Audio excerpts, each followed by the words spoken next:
Hello students, welcome to the channel. आज का हमारा टॉपिक है Newton's second law of motion. आइए इसको समझते हैं। Definition: the rate of change in momentum with respect to time is directly proportional to the force applied. जो momentum में चेंज है विद रिस्पेक्ट टू टाइम वो प्रोपोर्शनल है फोर्स अप्लाइड के। अब आइए इसको समझते हैं। ये जो डेफिनेशन है ये कैसे बनी, हमारी प्रैक्टिकल लाइफ में इसकी क्या इंपॉर्टेंस है, इसको एक्सप्लेन करते हैं। एक एक्टिविटी आपके सामने है जिसमें मैंने दो केस लिए हैं। पहले केस में कार है जिसका मास 200 केजी है और उसकी वेलोसिटी है 5 मीटर पर सेकेंड। वो हार्ड वॉल की तरफ बढ़ रही है, उसके सामने एक हार्ड वॉल है। दूसरे केस में सेम कार है, वेलोसिटी भी सेम है और उसका मास भी उतना ही है। वो कुशन की तरफ बढ़ रही है, उसके सामने एक कुशन है। अब दोनों केसेस में कोलिजन होती है। कार जो लेफ्ट वाली केस वन में जो कार है वो हार्ड वॉल के साथ टकराती है और केस टू में जो कार है वो कुशन के साथ टकराती है। जो हार्ड वॉल के साथ टकराई उसको ज्यादा चोट आती है, उसकी गाड़ी ज्यादा खराब हो जाती है। लेकिन जो कुशन के साथ टकराती है उसकी कार में इतना इम्पैक्ट नहीं होता।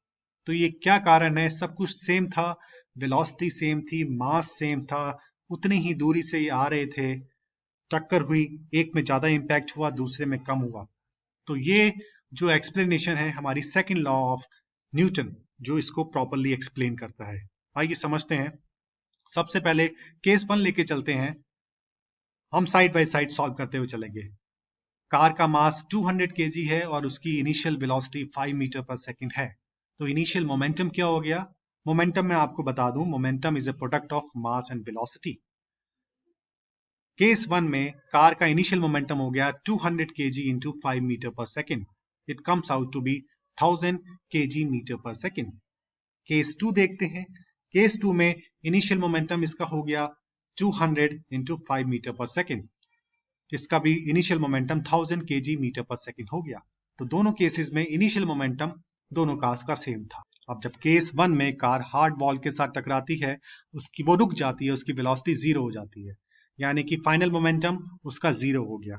सिमिलरली केस टू में जब कार कुशन के साथ टकराती है उसकी भी वेलोसिटी फाइनली जीरो हो जाती है, कार रुक जाती है। तो उस केस में भी उसका फाइनल मोमेंटम जीरो हो गया। इनिशियल मोमेंटम भी दोनों केस में जीरो सेम है, फाइनल मोमेंटम भी दोनों का सेम है। अब चेंज इन मोमेंटम समझते हैं। चेंज इन मोमेंटम होता है final momentum minus initial momentum. Case one में चेंज इन मोमेंटम आया -1000 kg metre per second. Case two में is -1000 kg metre per second. Change in momentum भी दोनों केसेस में सेम आया। आप सोच रहे होंगे कि आखिर मैं समझाना क्या चाह रहा हूं। अब यहां पे एक पॉइंट आता है, जब केस वन में कार हार्ड वॉल के साथ टकराती है, टकराने के 1 सेकंड के बाद उसकी वेलोसिटी जीरो हो जाती है, वो रुक जाती है। जबकि केस टू में जब वो कुशन के साथ टकराती है उसको 2 सेकंड लगते हैं रुकने में। तो यहाँ पे टाइम आ गया 1 सेकंड और यहाँ पे टाइम आ गया 2 सेकंड। अब केस वन में निकालते हैं change in momentum with respect to time. That means -1000 kg metre per second divided by time. कितना टाइम लगा उसकी वेलोसिटी जीरो होने में? 1 सेकंड लगा। -1000 kg metre per second divided bye 1 second, तो ये हमारा आया -1000 kg metre per second square. Minus इसलिए आया क्योंकि जो फोर्स अप्लाई की हार्ड वॉल ने वो लेफ्ट इस डायरेक्शन में थी, उसके ऑपोजिट डायरेक्शन में थी। अब क्वेश्चन के केस में देखते हैं change in momentum with respect to time कितना आता है। इसमें टाइम है 2 सेकेंड्स, 2 सेकेंड लगे उसकी इनिशियल वेलोसिटी को जीरो होने में। तो हम करेंगे -1000 kg metre per second divided by time, that is 2 seconds, and it comes out to be -500 kg metre per second square. Minus का मतलब ये हुआ कुशन ने ऑपोजिट डायरेक्शन में फोर्स अप्लाई की, जिस डायरेक्शन में कार आ रही थी उसके ऑपोजिट डायरेक्शन में। तो आप देखेंगे हार्ड वॉल के केस में जो फोर्स अप्लाइड है वो 1000 है और कुशन के केस में कुशन ने जो फोर्स अप्लाई की वो 500 है। ऐसा क्यों? ऐसा इसीलिए क्योंकि हार्ड वॉल के केस में change in momentum come time period में हुआ, कुशन के केस में सेम चेंज इन मोमेंटम ज्यादा टाइम में हुआ।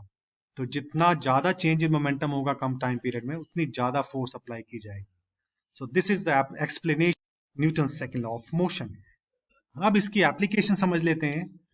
हम जनरली देखते हैं व्हीकल्स की जो सीट होती हैं उसमें स्प्रिंग या कुशंस लगे होते हैं, या झूले जो होते हैं उनमें स्प्रिंग लगे होते हैं। ऐसा क्यों होता है? स्प्रिंग जनरली क्या करते हैं, एक कुशन प्रोवाइड करते हैं जिससे जो चेंज इन मोमेंटम होता है वो ग्रेजुअली होता है, एकदम से नहीं होता। अगर चेंज इन मोमेंटम एकदम से हो जाएगा तो फोर्स अप्लाइड ज्यादा होगी, हमें ज्यादा चोट लगेगी। So this is one of the applications of second law of motion. Thank you. I hope आपको मेरा ये वीडियो पसंद आया होगा। अगर आप चाहते हैं मैं आपके लिए और इंटरेस्टिंग वीडियो लेके आऊं तो हमारे चैनल को सब्सक्राइब करें। Till then, goodbye, thank you and